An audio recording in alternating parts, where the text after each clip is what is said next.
आमदार संदीप क्षीरसागर आणि नायब तहसीलदार यांची कथित ऑडिओ क्लिप सध्या व्हायरल होते आहे। ऑडिओ क्लिपमध्ये संदीप क्षीरसागर नायब तहसीलदार यांना धमकावत आहेत असं काही ऐकू येत आहे। या ऑडिओ क्लिपमध्ये बीडचे नायब तहसीलदार सुरेंद्र डोके यांना ग्रामरोजगार सेवकाबद्दल तक्रार करू नको म्हणून क्षीरसागर बोलताना बघायला मिळत आहेत। पुढारी न्यूज या ऑडिओ क्लिपची पुष्टी करत नाही।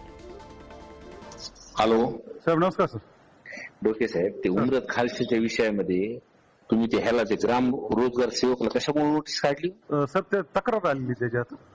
कशाची तक्रार? त्याची सही बी काही नाही। हो, मग त्याच्यात सुनावणी घेतोय, त्याच्यात सुनावणी घेतोय आणि ते करतो पुढची प्रोसेस लिखित साहेब त्याच्यात। डोके, एक तर तुम्ही ना माझ्या मतदारसंघाचा चार्ज मला न विचारता घेतलाय बरं। नाही साहेब, त्यात तक्रार आली तुम्हाला नाही तुम्ही एक तर चार्ज मला न विचारता घेतलाय बरं का।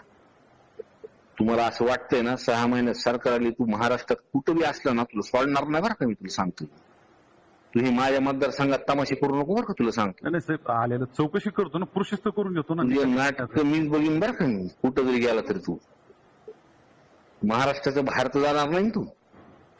या विषयामध्ये ह्याला बिलकुल अडचण आली नाही पाहिजे गृह रोजगार सेवकला बरं का। करून घेतो।